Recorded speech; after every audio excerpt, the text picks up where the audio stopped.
안녕하십니까, 알림이 황희두입니다. 시작하기에 앞서 어제 페이스북에 글을 남겼는데 게임과 인문학에 대한 이야기를 간단하게 먼저 말씀드리겠습니다. 게임을 잘 모르시는 분들 혹은 싫어하시는 분들도 조금이나마 인식 개선이 되시길 바라는 마음입니다. 과거 스타크래프트 프로게이머 당시 저를 비롯한 모든 선수들은 부종전을 즐겨했는데요. 매일같이 주종전만 수십 판을 하다 보면 지루함을 느낀 탓도 있겠지만 부종전을 하다 보면 상대방의 입장에서 생각하고 몸소 느낄 수 있기 때문이죠. 무슨 말이냐면 본인이 주로 하는 종족에만 몰입해서 1년 내내 게임하다 보면 어쩔 수 없이 시야가 좁아지게 되고 어느 순간 실력 향상에 한계가 오게 된다는 겁니다. 하지만 다른 종족으로 내 주종족을 상대하다 보면 평소엔 보지 못하고 생각하지 못했던 공격 포인트나 빈틈 파악 등이 가능해지는 거죠. 그러다 보니 자연스레 상대방의 입장에서 생각하는 게 중요하다는 걸 어릴 적부터 깨닫게 되었습니다. 이와 관련해서 정치 성향이 완전히 달라진 오늘날 저의 주장을 과거의 저라면 어떻게 받아들였을지, 듣기 싫은 소리에 작은 관심이라도 가지게 하려면 어떻게 해야 할지 등을 계속 고민하고 있고요. 참고로 그렇다고 비겁하게 기계적 균형을 외칠 생각은 없습니다. 제가 생각하는 균형에 대해선 다른 글을 통해 전해드릴 예정이고요. 아마 스타크래프트를 했던 분들은 무슨 말인지 쉽게 이해할 수 있을 겁니다. 이런 식으로 게임을 좋아하는 청년, 청소년들에게 자연스럽게 인문학에 대한 이야기를 풀어가며 강의를 진행하는데요. 지금 제가 운영 중인 알림이 황희도 채널은 시사 채널이다 보니 이런 이야기들을 못 다루고 있기에 서브 채널을 통해 게임과 인문학에 대한 이야기들을 주로 풀어가 볼 예정입니다. 요즘은 스타가 아니라 롤이라든지 배틀그라운드라든지 이런 게임에 많은 관심을 가지고 있고 이제는 메타버스 세계관도 매우 중요해졌죠. 이걸 듣고 있는 젊은 학생들은 부모님께 게임을 통해 삶의 중요한 가치들을 이런저런 것들을 느끼고 있다, 이런 이야기를 하면서 대화를 풀어가라는 차원에서도 참고하실 수 있겠네요. 본격적인 주제입니다. 윤석열 장모 내부 정보가 검찰 외부로 유출됐다는 의혹이 어제 세계일보 단독으로 터졌습니다. 한마디로 지금 공수처에서 작년 3월 대검이 윤석열 장모를 변호하기 위해 생산한 것으로 추정되는 문건을 검찰 외부로 유통한 의혹을 포착해서 조사 중이라 합니다. 이건 말 그대로 매우 심각한 사안인 거고요. 특히 노골적으로 윤석열 장모 입장에서 기술한 대목들이 확인돼서 논란이 되기도 했습니다. 도촌동 사기 사건은 차익 50억을 챙긴 혐의를 받는 사건이죠. 그 유명한 잔고증명서 위조 사건입니다. 그 문건 생산을 전후해서 대검 고위 간부로 추정된 사람이 윤석열 장모 변호인단과 통화하는 등 직접 접촉한 정황을 공수처에서 포착했다 하고요. 결국 이건 대검이 일선 검찰청 수사에 개입한 꼴이 되는 겁니다. 피의자 측이 문건 작성에 관여했을 가능성에도 주목하고 있다 하고요. 윤석열 장모 나머지 사건과 관련해서도 비슷한 짓을 저질렀을지 배제하기 어려운 거죠. 한 법조계 관계자는 박근혜 국정농단 사건과 구조가 흡사하다며 사상 초유의 검찰농단 사건으로 비화할 가능성도 배제할 수 없다고 지적하고 있죠. 이에 대해서 당시 대검 관계자는 그런 일 없다 라고 주장을 하기도 했는데, 지금 공수처에선 윤석열 검찰 사유화 의혹 등 규명 TF 구성했다는 단독 보도가 뜨기도 했죠. 앞선 보도를 한 김청윤 기자의 연속 보도인데요. 고발사주 의혹, 장모사건 대응 및 변호 문건 의혹, 월성원전 고발사주 의혹 등이 가장 중요한 쟁점인데,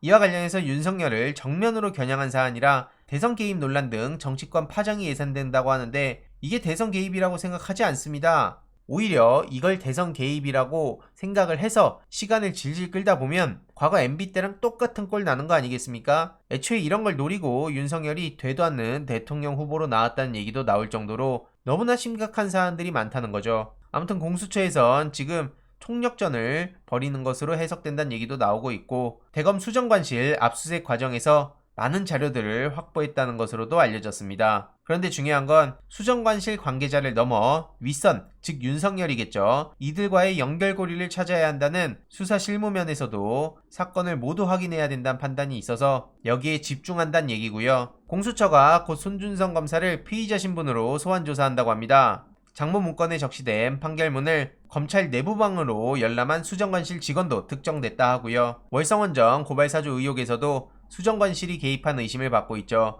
윤석열 검찰은 어떻게 저런 파렴치한 짓을 저질러 놓고 아예 입 싹 닫고 다 정치공세 행세하고 있는 겁니까? 대선이라는 시기를 본인의 명분 삼아 이 모든 것들을 그냥 넘어가려고 하는데요. 높아진 시민의식을 무시하는 거고요. 유튜브가 없었다면 어떻게든 언론을 통제해서 그게 가능했을지 몰라도 지금 세상에선 그게 터무니도 없다는 걸 다들 잘 아실 겁니다. 물론 그렇다고 해서 쉽게 생각할 수는 없는 거죠. 김웅, 손준성 이들이 아직도 조사를 안 받았다는 게 놀랍다는 반응도 나오고 있고요. 공수처는 반드시 정신 바짝 차리고 나라를 구해야 된다. 윤석열이 최종 후보가 되고 만약에 대통령이라도 된다면 전두환 때보다 더 위험하고 비참한 나라가 될 거다. 절대로 이걸 그냥 용납해선 안 된다. 이런 반응까지 나올 정도입니다. 참고로 어제 박사모가 윤석열 지지 선언했다. 그러면서 홍준표, 유승민 씨를 저격했다. 이런 소식이 전해지지 않았습니까? 그런데 이에 대해서 정광용 박사모 회장이 윤석열 지지 선언한 짝퉁 박사모는 법적 조치를 하겠다. 이런 주장을 하고 나섰습니다. 급하니까 별짓을 다 하는구나. 상상 초월이다. 이런 사람이 대통령이 된다면 정말 끔찍하다. 이런 반응들이 이어지고 있고요. 게다가 청년들의 깐부가 되겠다며